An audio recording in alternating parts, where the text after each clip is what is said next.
Hello everyone and welcome back to UGC NET mentor. I hope you are doing well. Guys, आज के इस video lecture में discuss करेंगे हम research mythology के ऊपर कुछ एमसीक्यूज जो कि आपके एग्जाम के पर्पज से इंपॉर्टेंट हैं। चाहे आप पीएचडी एंट्रेंस का एग्जाम के लिए प्रिपेयर कर रहे हो या फिर आप यूजीसी नेट या सेट के एग्जाम के लिए प्रिपेयर कर रहे हो, तो यहाँ पे जो आपका ये जो एमसीक्यूज रहेंगे आज की क्लास के, आपके हर जगह जो है वो काम आने वाले हैं। So guys, this is class number 3। इससे पहले मैं 2 क्लास ऑलरेडी ले चुका हूँ, पार्ट 1 एंड पार्ट 2। अभी तक आप लोगों ने उन क्लासेस को अटेंड नहीं किया है तो अटेंड कर लो। दोनों क्लासेस का जो लिंक है मैं आपको इसी वीडियो के डिस्क्रिप्शन बॉक्स में दे दूंगा। इनफैक्ट मैं आपको प्लेलिस्ट का लिंक दे दूंगा, मैं आपको वीडियो का नहीं बल्कि मैं प्लेलिस्ट बना करके उसका लिंक दे दूंगा ताकि आपको सारी क्लासेस जो है वो एक सिंगल क्लिक पे आपको सारी क्लासेस मिल जाए। ठीक है, तो जो प्लेलिस्ट का लिंक है वो आपको इसी वीडियो के डिस्क्रिप्शन बॉक्स में अवेलेबल हो जाएगा। और गाइस, यहाँ पर जो एमसीक्यूज है वो कंप्लीटली एग्जाम टारगेटेड बेस्ड रहेंगे बिकॉज ये हमारे मेरे हैंड पिक्ड एमसीक्यूज हैं। सो मेक श्योर आप इस लेक्चर को एंड तक देखें ताकि आपको हर चीज अच्छे से समझ में आ जाए, अच्छे से क्लियर हो जाए। My name is Mohammad Azam. I have worked as an assistant professor in GGS IP University Delhi for more than 3 years. तो गाइस चलिए स्टार्ट करते हैं आज की क्लास और समझते हैं कुछ important MCQs on research methodology. So this is the first question. अच्छा, आप लोगों से रिक्वेस्ट है कि अभी तक आप लोगों ने चैनल को सब्सक्राइब नहीं किया है, सो मेक श्योर आप इस चैनल को सब्सक्राइब कर ले ताकि अपकमिंग वीडियोस के सभी नोटिफिकेशन आपको मिलते रहें। So guys, first question is the conclusion findings of which type of research cannot be generalized to other situations। यहाँ पर बोला जा रहा है कि किस प्रकार के शोध के निष्कर्ष को अन्य स्थितियों के लिए सामान्यीकृत नहीं किया जा सकता। जब आप एक रिसर्च करते हो तो उससे एक रिजल्ट ड्रॉ करते हो और उस रिजल्ट को आप हर जगह हर केस में एप्लीकेबल नहीं कर सकते। ऐसा कौन सी रिसर्च होती है? इसमें हिस्टोरिकल होती है, डिस्क्रिप्टिव होती है, एक्सपेरिमेंटल होती है या फिर कॉजल कंपैरेटिव रिसर्च होती है? चलिए बताइए क्या होगा आंसर। आप लोग सोचिए अपने मन में कि ये आंसर होना चाहिए। उसके बाद जब वीडियो एंड हो जाए तो आप अपना स्कोर नीचे कमेंट सेक्शन में कमेंट करना है कि आपने कितना स्कोर किया आउट ऑफ 7, आपके कितने क्वेश्चन सही गए हैं। तो आप लोग मुझे कमेंट करके बताना एट द एंड, तो पता चले कि आपकी प्रिपरेशन कैसी चल रही है। सो गाइस, इसका राइट आंसर हो जाएगा एक्सपेरिमेंटल रिसर्च। एक्सपेरिमेंटल रिसर्च में क्या होता है कि आप एक्सपेरिमेंट करते हो, एक पर्टिकुलर चीज को लेकर के एक्सपेरिमेंट किया जाता है। Experimental research is a study that strictly adheres to scientific research design. इसको कंप्लीटली साइंटिफिक तरीके से किया जाता है। It includes a hypothesis, a variable that can be manipulated by the researcher. यहाँ पर हम हाइपोथेसिस बनाते हैं, वेरिएबल्स होते हैं जिनके थ्रू स्टडी की जाती है, जिनको मैनिपुलेट किया जाता है, मतलब जिनकी वैल्यू को कम या ज्यादा करके रिसर्च की जाती है। And variables that can be measured, calculated and compared. The researcher collect data and result will either support or reject the hypothesis। जैसे फॉर एग्जाम्पल मैं यहाँ पर एक एग्जाम्पल लेके बताता हूँ आपको कि एक्सपेरिमेंटल रिसर्च क्या हो सकती है। सपोज करो एक ड्रग है, एक दवा है, जो कि मैं ये जानना चाहता हूँ कि क्या वो कोरोना के बीमारी में असर करेगी या नहीं करेगी, कोरोना वायरस को मार देगी नहीं मारेगी। तो जो ड्रग है, जो दवा है, सपोज करो पैरासीटामोल है, एक एग्जाम्पल के तौर पर पैरासीटामोल खाने से क्या कोरोना का फीवर कम हो जाएगा, या 2 पैरासीटामोल खाने से क्या फीवर और ज्यादा कम हो जाएगा? ऐसा कुछ है क्या? क्या कोई रिलेशनशिप बन रहा है इनके बीच में? तो ये क्या एक्सपेरिमेंटल रिसर्च है बिकॉज यहाँ पर जो आपके ड्रग्स हैं इनकी जो मात्रा है, जो वैल्यू है, उसको ज्यादा करके या कम करके आप इस चीज पे डाल डाल के बार बार देखते हो कि क्या ये एग्जैक्ट में असर करेगा या नहीं करेगा। तो जो ड्रग, जो दवा बनती है उस पर उसको मैन्युपुलेट किया जाता है बार बार, मतलब ड्रग में उसकी हार्डनेस लेवल को बढ़ाया जाता है, कभी उसकी सॉफ्टनेस लेवल की तरफ जाया जाता है। तो इसको हम ऊपर नीचे करके मैनिपुलेट करके जो रिजल्ट है उसको जानना चाहते हैं कि क्या ये असर एक्चुअल में करेगा या नहीं करेगा। That is experimental research. और जनरली ये जो है वो लैब में किए जाते हैं, जैसे कि आप लोगों को पता होगा, आई थिंक एक्सपेरिमेंट तो लैब में किए जाते हैं। तो यहाँ से जो आप रिजल्ट ड्रॉ करेंगे, सपोज करो कोई दवा निकली, कोरोना पे जो असर कर गई, तो आप उस दवा को जनरलाइज नहीं कर सकते, उस पर्टिकुलर ड्रग को आप जनरलाइज नहीं कर सकते। सपोज करो जो वैक्सीन है जो कि कोरोना में इलाज के लिए यूज हो रही है, उस वैक्सीन को आप हर जगह नहीं बोल सकते कि अगर आपको फीवर है तो आप इस वैक्सीन को लगा लेना, क्योंकि कोरोना में फीवर था तो हमने लगाया था तो कोरोना ठीक हो गया था।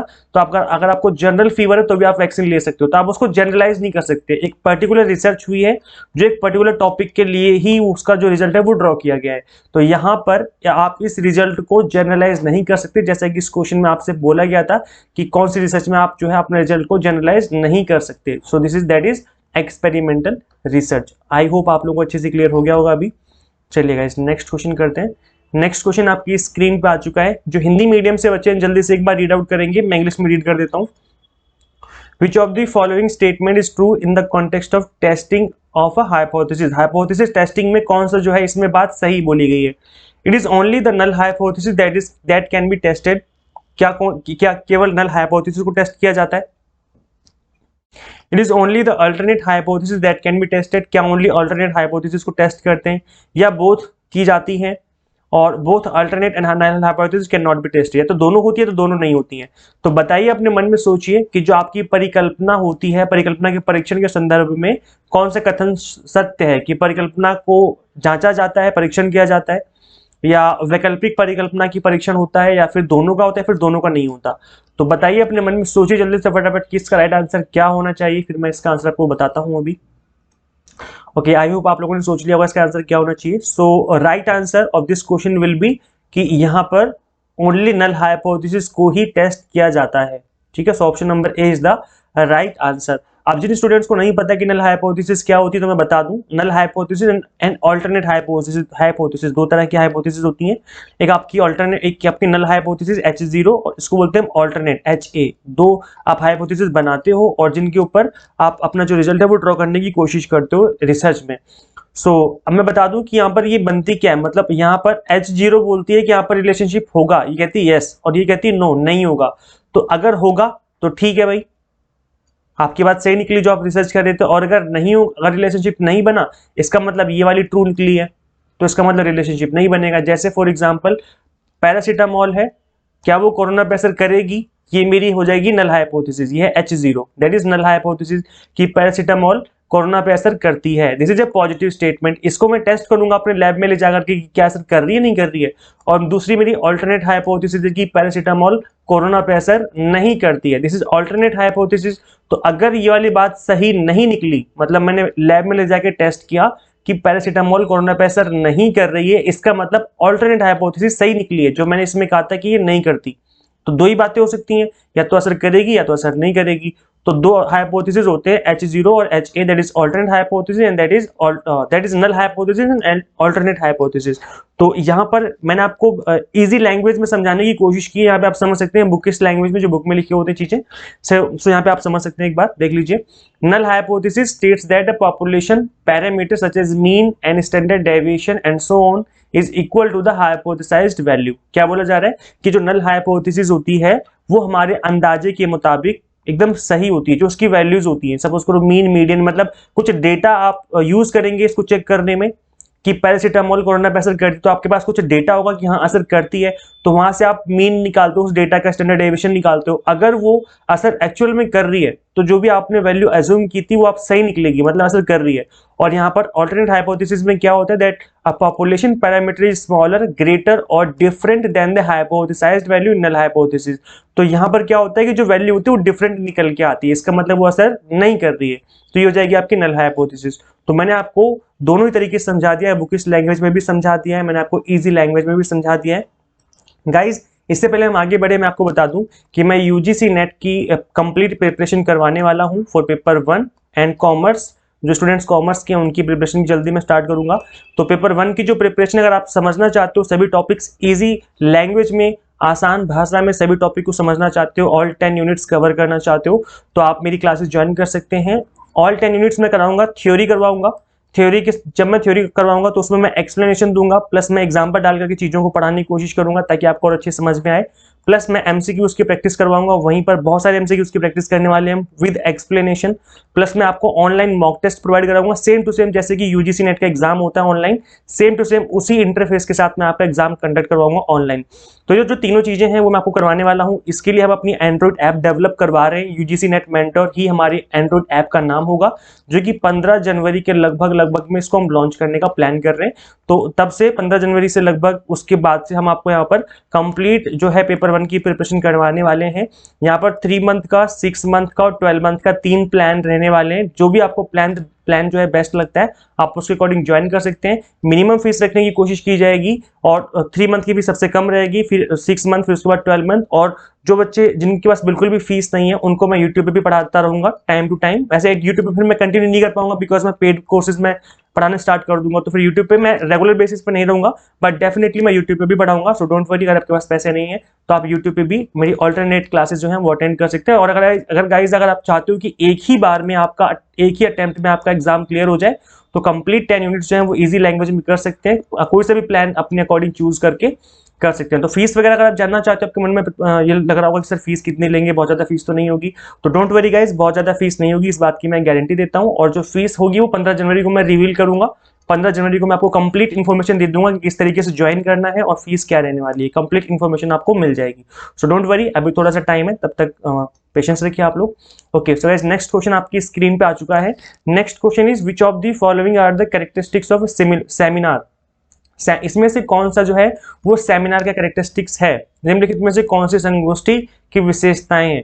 तो क्या यहाँ पर एकेडमिक इंस्ट्रक्शंस दिए जाते हैं, it needs to involvement of skilled person, क्या यहाँ पर स्किल्ड पीपल की का इन्वॉल्वमेंट होता है, क्या यहाँ पर क्वेश्चनिंग और डिस्कशन और डिबेट्स वगैरह होते हैं। तो हाँ, सब कुछ ही होता है सेमिनार में, स्किल्ड पीपल आते हैं, लोग पढ़े लिखे हुए लोग आते हैं, एकेडमिक इंस्ट्रक्शंस होते हैं, एकेडमिक तरीके से जो चीज़ें वहाँ पर की जाती हैं, क्वेश्चनिंग होता है, डिस्कशन, डिबेट्स तो खैर नहीं होता, बट क्वेश्चनिंग एंड डिस्कशन तो बहुत ज़्यादा मैंने देखा है कि सेमिनार में होते हैं, कई बार तो डिबेट्स भी हो जाते हैं। तो option number D will be the right answer, that is all of the above. ठीक है, चलिए गाइस नेक्स्ट क्वेश्चन करते हैं। हाँ जी, जिनको नहीं पता सेमिनार क्या होते हैं, it is a form of academic instruction either in academic institution or offered by commercial or professional organization. It has the function of bringing together a small group of recurring meetings focusing each time on some particular subject in which everyone present is requested to participate। क्या बोला जा रहा है कि यहाँ पर academic जो है वो एक तरीके से एकेडमिक मीटिंग होती है प्रोफेशनल्स की, जो टीचर्स हैं, जो स्टूडेंट्स हैं, जो एकेडमिक बैकग्राउंड से हैं, तो लोग मिलते हैं आपस में और वो चीज़ें डिस्कस करते हैं, कुछ चीज़ें प्रेजेंट की जाती हैं, किसी का रिसर्च पेपर है, कोई रिसर्च है, कुछ भी प्रेजेंट करना है तो वहाँ पर प्रेजेंट भी कर सकता है। तो इसके लिए इसलिए जो एक मीटिंग वगैरह होती है ऑफिशियल तरीके से, उसको हम सेमिनार के नाम से जानते हैं। So that is seminar. Now guys next question आपकी स्क्रीन पे आ चुका है। A researcher is interested in studying the prospect of a particular political party in an urban area, what tools should prefer for the study। तो जो मेरे students हैं उनको पता होगा कि इसका राइट आंसर क्या होगा। एक शोधकर्ता शहरी क्षेत्र में किसी विशेष राजनीतिक दल की संभावनाओं का अध्ययन करने में रुचि रखता है, अध्ययन के लिए कौन सा उपकरण पसंद करना चाहिए। तो इसमें राइट आंसर क्या होना चाहिए, चलिए बताइए, आंसर कीजिए। जो स्टूडेंट्स मेरी क्लास देखते हैं रेगुलर बेसिस पे, डेफिनेटली वो स्टूडेंट्स इस क्लास का इस क्वेश्चन का आंसर कर पाएंगे, बिकॉज मैं अपने स्टूडेंट्स को इस तरीके से समझाता हूँ कि अगर आपने मेरी रेगुलर क्लास अटेंड कर ली और वो क्वेश्चन बना एग्जाम में, तो 100% आप उस क्वेश्चन को अटेंड कर पाएंगे। याद है मैंने कहा था कि जब भी पॉलिटिकल पार्टी का क्वेश्चन आए, जब भी पॉलिटिकल पार्टी का क्वेश्चन आए और आपसे पूछा जाए कि कौन सा टूल यूज करना चाहिए, तो गाइस क्या होता है, मैंने आपको से कहा था कि या तो क्वेश्चनर यूज करेंगे या फिर आप यूज करेंगे सर्वे। दो ही मेथड होते हैं जो कि पॉलिटिकल पार्टी सबसे ज्यादा यूज करती है, मोस्ट पॉपुलर मेथड ये दो ही हैं, या तो क्वेश्चनिंग होती है, क्वेश्चनर बनाए जाते हैं, फिर सर्वे किया जाता है। तो इंटरव्यू नहीं हो सकता, शेड्यूल नहीं कर सकते, रेटिंग स्केल नहीं होता, क्वेश्चनर ही यहाँ पर गिवन है, तो क्वेश्चन राइट आंसर हो जाएगा। अगर यहाँ पर सर्वे गिवन होता, क्वेश्चनर की जगह यहाँ पर लिखा होता सर्वे, तो फिर सर्वे जो होता आपका राइट आंसर यहाँ पर हो जाता। बट इस केस में प्रश्नावली that is questionnaire will be the right answer of this question. I hope आप लोगों को समझ में आ रही होंगी चीजें मैं क्या बोल रहा हूँ। चलिएगा नेक्स्ट क्वेश्चन करते हैं। नेक्स्ट क्वेश्चन आपकी स्क्रीन पे आ चुका है। Ethical norms in research do not involve guidelines. यहाँ पर रिसर्च, अगर हम एथिक्स की बात करें तो एथिक्स का मतलब क्या होता है, नैतिक मानदंडों के लिए दिशा निर्देश शामिल नहीं है। इसमें से कौन सा ऐसा है जो कि नैतिक मानदंडों में, अनुसंधान में नैतिक मानदंड मतलब रिसर्च में एथिक्स में शामिल नहीं है। तो कॉपीराइट का इन्फ्रिंजमेंट हमें नहीं करना चाहिए, तो ये शामिल होगा इसमें। Thesis format, patent policy, patenting policy का मतलब वही, कॉपीराइट पेटेंट जो है वो दोनों एक ही कैटेगरी में आ जाते हैं। डेटा शेयरिंग पॉलिसी का मतलब दोबारा से वही हो गया कि आप कॉपी ना करें डेटा को कहीं से, तो यहाँ पर डेटा शेयरिंग पॉलिसी भी होनी जरूरी है। थीसिस फॉर्मेट जो है वो नहीं आता, वो नैतिक मानदंड में नहीं आता। एक इंपॉर्टेंट फैक्ट तो है, जब आप करेंगे थीसिस लिखेंगे या जब आप रिसर्च करेंगे तो वहां पर एक इंपॉर्टेंट फैक्ट होता है इसका फॉर्मेट। विदाउट फॉर्मेट आपका थीसिस जो है वो सबमिट नहीं किया जाता, तो एक इंपॉर्टेंट फैक्ट तो है, बट वो रिसर्च एथिक्स का पार्ट नहीं है। अगर हम एथिकल नॉर्म्स की बात करें तो वो उस चीज का पार्ट नहीं है, बिकॉज फॉर्मेट तो एक तरीके से लाइक कि आपका फॉर्मेट क्या होना चाहिए, लाइक आपका यूनिवर्सिटी जो होती है वो डिसाइड करती है कि आपका फॉर्मेट क्या रहने वाला है थीसिस का। तो जो फॉर्मेट है वो तो आप यूनिवर्सिटी बताती है, आपकी जो गाइडलाइंस होती है यूनिवर्सिटी की कि भाई ये आपका फॉर्मेट रहना चाहिए, इस डेट तक आपको सबमिट करना है, इतने रिसर्च पेपर लिखने हैं, ऐसे प्रेजेंट करना है, ये सब तो गाइडलाइंस हो गई जो कि यूनिवर्सिटी की तरफ से मिलती हैं। तो जो आपका रिसर्च जो थीसिस फॉर्मेट है that is a type of guidelines जो कि यूनिवर्सिटी आपको इशू करती है कि आपको इनको फॉलो करना है। सो यहाँ पर कॉपीराइट होता है, एथिकल नॉर्म्स में पेटेंटिंग पॉलिसी होती है, डेटा शेयरिंग होती है। तो यहाँ पर राइट आंसर हो जाएगा वो क्या हो जाएगा, option number B, that do not involve लिखा था ना, कौन सा नहीं होता, सो यहाँ पर option number B will be the right answer. चलिए गाइस नेक्स्ट क्वेश्चन करते हैं। गाइस नेक्स्ट क्वेश्चन करने से पहले मैं आपको थोड़ा सा समझा दूं इस क्वेश्चन में कि रिसर्च एथिक्स में क्या क्या चीजें इंक्लूड होती हैं, ताकि आपको याद रहे। पहला है कि ऑनेस्टी एंड इंटीग्रिटी, आप ऑनेस्ट ईमानदार रहें अपने रिसर्च जब आप कर रहे हो। प्रोटेक्शन ऑफ ह्यूमन सब्जेक्ट, जब भी आप रिसर्च करें तो किसी ह्यूमन को नुकसान ना पहुंचे, मतलब सपोज अगर आप मेडिकल रिसर्च कर रहे हो तो ऐसा ना हो कि आप किसी इंसान को मार दो जब आप डॉक्टर बनने गए हो, कोई इस तरीके से रिसर्च ना हो कि एक ह्यूमन की आप जान खतरे में डाल दो। Care of animal subject, animal को भी जान से मारना जो है वो इतना सही नहीं है, बट अगर जरूरत पड़े तो उसे कर सकते हैं, बट एनेस्थीसिया दे करके, मतलब इस तरीके से जब कोई लास्ट ऑप्शन ना बचे तब वहां पर रिसर्च कर सकते हैं, बट उनकी जान को खतरा ना हो इस चीज की हमें कोशिश करनी चाहिए। रिस्पॉन्सिबल पब्लिकेशन, पब्लिकेशन जो है वो अच्छा होना चाहिए, ऐसा नहीं कि आप पैसे देकर के रुपए देकर के अपना पेपर पब्लिश करवा रहे हो, तो ऐसा नहीं होना चाहिए, रिस्पॉन्सिबल तरीके से पब्लिकेशन करनी चाहिए। कॉन्फिडेंशियलिटी का मतलब है कि प्राइवेसी जो है वो मेंटेन रखनी चाहिए, जिसका भी हम डेटा इकट्ठा किया, जहां से भी हमने डेटा लिया है, जिसका भी नेम वगैरह उसमें इंक्लूड किया है आपने, तो उसका हमें क्या करना चाहिए, प्राइवेसी मेंटेन रखनी चाहिए, कॉन्फिडेंशियल रखना चाहिए कंप्लीट डेटा। डेटा तो हमें करना ही पड़ेगा रिवील, बट उनके पीछे नाम किसका है, कहां से आपने इकट्ठा किया, किस एड्रेस से इकट्ठा किया, वो नहीं आना चाहिए यहाँ पर। Respecting copyright and IPR, IPR मतलब इंटेलेक्चुअल प्रॉपर्टी राइट्स, जो कि आपका हमने देखा ना अभी इंटेलेक्चुअल प्रॉपर्टी राइट्स में आते हैं, वो जैसे पेटेंट वगैरह हो गए तो वो इसी में आते हैं, इंटेलेक्चुअल प्रॉपर्टी राइट्स में आते हैं। तो कॉपीराइट और आईपीआर देखो दोनों चीजें हैं यहाँ पर हैं, तो इसका भी हमें रिस्पेक्ट करनी चाहिए, मतलब हमें चोरी नहीं करनी चाहिए। ऑब्जेक्टिविटी का मतलब है कि पक्षपात नहीं करनी चाहिए हमें, हमें निष्पक्ष रूप से हमें करना चाहिए अपना काम जब भी हम रिसर्च करें। तो ये था आपका एक छोटा सा इमेज डाल करके मैंने एक्सप्लेन कर दिया मैंने आप लोगों को। चलिएगा इस नेक्स्ट क्वेश्चन करते हैं। Which of the following is an initial mandatory requirement for pursuing research, इसमें से ऐसा क्या है जो कि मैंडेटरी होता है, निम्नलिखित में से कौन अनुसंधान को आगे बढ़ाने के लिए एक प्रारंभिक अनिवार्य आवश्यकता है। प्रारंभिक स्टार्टिंग में ही जब भी आप रिसर्च करने जाओगे, स्टार्टिंग में एक चीज की रिक्वायरमेंट होती है, दैट इज व्हाट, क्या है वो, डेवलपिंग अ रिसर्च डिजाइन। क्या स्टार्टिंग में हमें पहले नंबर पे क्या हमें रिसर्च डिजाइन करना पड़ता है, इनिशियल का मतलब सबसे स्टार्टिंग में फर्स्ट नंबर पे। फॉर्मुलेटिंग ए रिसर्च क्वेश्चन, क्या हमें क्वेश्चन बनाना पड़ेगा पहले। फॉर्मुलेटिंग ए रिसर्च हाइपोथेसिस, क्या हाइपोथेसिस बनानी पड़ेगी, दैट इज परिकल्पना। और deciding about the data analysis procedure, क्या हमें डेटा विश्लेषण प्रक्रिया को तैयार करना पड़ेगा।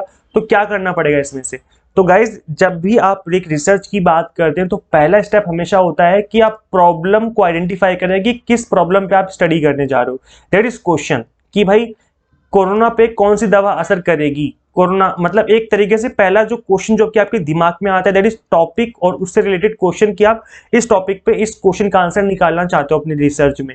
तो पहली चीज आती है दैट इज क्वेश्चन, पहली चीज क्या आती है, formulating a research question, that is, या फिर ये बोला जाए कि फॉर्मुलेटिंग प्रॉब्लम, ठीक है, मतलब एज ए क्वेश्चन उसका आप उस क्वेश्चन का आंसर निकालना चाहते हो। तो जब भी हम बात करेंगे इनिशियल मैंडेटरी रिक्वायरमेंट की, that is first step of research, that is formulating a research question. So एक शोध प्रश्न तैयार करना ही एक जो है पहला स्टेप माना जाता है आपकी रिसर्च का। अभी एक बार हम लोग देख लेते हैं कि कितने प्रोसेस होते हैं। 7 स्टेप्स, किसी किसी बुक में 8 स्टेप लिखे होते हैं, मैं बताता हूँ भी कौन सा स्टेप की बात कर रहा हूँ मैं। तो यहाँ पर 7 स्टेप्स गिवन है गाइस, इसको याद कर लो, रट लो, कुछ भी करो, लेकिन कुछ भी करके याद कर लो इसको, क्योंकि एग्जाम के पर्पज से बहुत ज्यादा इंपॉर्टेंट है। चाहे आप पीएचडी की बात करो, चाहे आप यूजीसी नेट की बात करो, दोनों ही पर्पज से ये जो टॉपिक है आपका रिसर्च प्रोसेस, ये बहुत ज्यादा इंपॉर्टेंट है। हर बार यहाँ से क्वेश्चन बनते हैं, तो उसको आप रट लो अच्छे से, याद करो, या फिर आप स्क्रीनशॉट भी ले सकते हो। स्टेप 1 इसका that is define research problem, this is step number 1। यही था आपका question formulation, this is step number 1। मैंने कहा था ना, या तो प्रॉब्लम को डिफाइन करो कि क्या प्रॉब्लम है आपकी, मतलब आप क्वेश्चन करो कि क्या आप किस टॉपिक पे रिसर्च करना चाहते हो। स्टेप 2 आता है रिव्यू ऑफ लिटरेचर, पढ़ाई करो कि भाई आप इस एरिया में पहले से कितनी स्टडी होकर रखी है। स्टेप 3 आ गया फॉर्मुलेट हाइपोथेसिस, हाइपोथेसिस बनाना है। Preparing the research design, then data collection, then data analysis, then interpretation, then आता है रिपोर्ट राइटिंग। तो यहाँ पर 7 स्टेप में दोनों को मिक्स कर दिया है, किसी किसी बुक में 8th स्टेप भी लिखा हुआ है, दैट इज रिपोर्ट राइटिंग। इन्होंने 8th स्टेप को रिपोर्ट राइटिंग बना दिया है किसी किसी बुक में, बट जनरली ये जो स्टेप लिखे यही स्टेप होते हैं आपके रिसर्च प्रोसेस में। तो गाइस याद कर लो अच्छे से। और मैंने रिसर्च प्रोसेस पर ऑलरेडी एक वीडियो बना रखी है, वो आपका प्रीमियम क्लासेस करके, मैंने जब यूजीसी नेट में पढ़ाया था आप लोगों को यूट्यूब पर, तो प्रीमियम क्लासेस करके वो है, वो क्लास जो है आपको अवेलेबल हो जाएगी, जो इसी वीडियो के डिस्क्रिप्शन बॉक्स में मैं एक प्लेलिस्ट का लिंक दे दूंगा। उस प्लेलिस्ट का नाम होगा रिसर्च एप्टीट्यूड प्लेलिस्ट। इस तरीके से 3 वर्ड लिखे होंगे, वहां पर एक नीचे लिंक गिवन होगा, इस पर क्लिक करेंगे तो कंप्लीट क्लासेस खुल जाएंगे रिसर्च की। इसमें एमसीक्यूज भी है और कुछ थ्योरी पार्ट भी कवर है, जिसमें मैंने रिसर्च प्रोसेस बहुत अच्छे से कवर किया है, काफी डिटेल में विद एग्जाम्पल मैंने चीजों को ऑलरेडी कवर कर दिया है। तो आप इस वीडियो के डिस्क्रिप्शन बॉक्स में चेक कर लेना। नेक्स्ट क्वेश्चन आपकी स्क्रीन पे आ चुका है। The format of thesis writing is the same as in research dissertation, writing of seminar presentation, preparation of research paper article और presenting a workshop conference paper। तो गाइज यहाँ पर जो थीसिस होता है वो शोध निबंध के जैसा होता है, सेम टू सेम। यहाँ पर शोध निबंध जो होता है वो पोस्ट ग्रेजुएशन में आपका लिया जाता है, जबकि जो थीसिस होती है वो आपकी ली जाती है पीएचडी में। लेकिन जो दोनों का तरीका है, जो आपका मेथड होता है दोनों को बनाने का, रिसर्च करने का, वो ऑलमोस्ट सेम रहता है। तो अगर आप पोस्ट ग्रेजुएशन कर रखी है आपने और आपने कभी भी डिसर्टेशन जो होता है वो आपने सबमिट नहीं किया है, इसका मतलब ये हुआ कि हो सकता है कि आपके पोस्ट ग्रेजुएशन में ये कॉन्सेप्ट ही ना हो, क्योंकि कुछ ऐसी स्ट्रीम भी होती हैं जहां पर ये कॉन्सेप्ट नहीं होता, बट किसी पोस्ट ग्रेजुएशन में जो आपका डिसर्टेशन होता है वो इंपॉर्टेंट होता है, वो आपको कंपलसरी होता है सबमिट करना। तो जो यहाँ पर राइट आंसर हो जाएगा that is option number A. ठीक है, चलिए गाइस, सो यहाँ पर इसकी एक बार डेफिनेशन समझ लेते हैं कि क्या होता है। So a doctoral thesis is a focused piece of original research which is performed in order to obtain a PhD। तो जो थीसिस होती है वो completely PhD के लिए की जाती है, जबकि डिसर्टेशन जो होता है is a part of broader post graduate research project, ये आपका पीजी में करवाया जाता है आप लोगों से। So thesis will contain extensive citation and reference to earlier work, although focus depends on the same original work that comes out of it. तो सिंपल ये बोला जा रहा है कि अगर हम दोनों में डिफरेंशिएट करें तो ये जनरली आपका पीजी के लिए होता है, जबकि आपका थीसिस जो होती है वो आपकी पीएचडी के लिए होती है। This is the main difference. बाकी सारी चीजें सेम रहती हैं, आपको जो रिसर्च करने का तरीका है, जिस तरीके से आप लिखते हो वो सब कुछ सेम रहता है। सो गाइस फाइनली यहाँ पे मैं आपको बता दूं कि एग्जाम टारगेटेड बेस्ड मेरे पास नोट्स अवेलेबल है। अगर आप पीएचडी के लिए एंट्रेंस एग्जाम की प्रिपरेशन कर रहे हो या फिर आप यूजीसी नेट की कर रहे हो, तो दोनों के लिए मेरे पास नोट्स अवेलेबल है। फिलहाल मैं पीएचडी एंट्रेंस की बात बता दूं कि किसी भी यूनिवर्सिटी में अगर आप अप्लाई करके बैठे हो या फिर किसी भी यूनिवर्सिटी के लिए आप पीएचडी का एंट्रेंस देना चाहते हो, अभी फिलहाल तो इग्नू के फॉर्म निकले हुए हैं, अदर यूनिवर्सिटीज में हर जगह यही होता है कि 50% की जो वेटेज होती है वो आपकी रिसर्च एप्टीट्यूड की होती है, रिसर्च मैथोलॉजी की होती है। तो रिसर्च इसके नोट्स मैंने ऑलरेडी कवर कर दिए हैं, बना दिए हैं, कंप्लीटली टारगेटेड बेस्ड जो है मैंने ये नोट्स बनाए हैं, कंप्लीटली एग्जाम ओरिएंटेड है, according to the updated syllabus है, इंक्लूड्स एमसीक्यूज फॉर प्रैक्टिस। मैंने एमसीक्यूज भी डाल दिए ताकि आप प्रैक्टिस भी कर सकें, और यहाँ पर जो मैंने थ्योरी डाली है, थ्योरी में मैंने एग्जाम्पल भी डाले हैं ताकि आपको अच्छे से समझ में आ जाए किस तरीके से टॉपिक को समझना है आपको। कई बार डेफिनेशन पढ़ के समझ में नहीं आता है, एग्जांपल पढ़ के चीजें समझ में आ जाती हैं। तो यही डिफरेंस होता है एक बुक में क्या होता है, 400-500 पेजेस की बुक होती है, आप पढ़ते रहते हो लेकिन चीजें समझ में नहीं आती, कई बार चीजें टफ लगती हैं। लेकिन नोट्स में क्या है, मैंने नोट्स में थ्योरी के साथ साथ मैंने आपके यहाँ पर एग्जाम्पल भी डाले ताकि आपको चीजें अच्छे से समझ में आ जाए, और ईजी लैंग्वेज में मैंने नोट्स बनाने की कोशिश की है। तो आप इन नोट्स के रिगार्डिंग मुझे इस गिवन व्हाट्सएप नंबर पे व्हाट्सएप भी करना है, बिकॉज कई बार मैं कॉल मैं पिक नहीं कर पाता हूँ, बिकॉज मुझे लेक्चर भी लेने होते हैं, मैं उस टाइम अगर बिजी हुआ तो फिर मैं कॉल पिक नहीं कर पाऊंगा। आप मुझे व्हाट्सएप पे मैसेज करेंगे, लिख देना पीएचडी नोट्स इंग्लिश मीडियम करके या फिर पीएचडी नोट्स हिंदी मीडियम करके, तो मैं आपको इसकी कंप्लीट डिटेल डेमो नोट्स दोनों शेयर कर दूंगा। एंड गाइस काफी रिसर्च, काफी मेहनत करके, काफी एफर्ट लगा के नोट्स को मैंने बनाया है। तो कुछ चार्जेस हैं, नॉमिनल चार्जेस, आप इनको पे करके इन नोट्स को अवेल कर सकते हैं। इस गिवन नंबर पर आप मुझे कॉन्टेक्ट कर लीजिए जल्दी से जल्दी, ताकि आपकी जो प्रिपरेशन है वो अच्छी हो जाए और आप अच्छे से इस एग्जाम को क्वालिफाई कर लें। So guys, thank you for watching this class. Share this video with all PhD and UGC NET aspirants and subscribe for UGC updates and assistant professor job updates. Guys, अभी तक channel को subscribe नहीं किया so make sure subscribe जरूर कर लें ताकि upcoming days के सभी वीडियोस के नोटिफिकेशन आपको मिलते रहें। एंड गाइज अपना फीडबैक देके जाना, आपको वीडियो लेक्चर्स कैसे लगते हैं, बिकॉज आपके कमेंट सेक्शन में से ही हमें मोटिवेशन मिलती है आपके लिए लेक्चर्स क्रिएट करने में।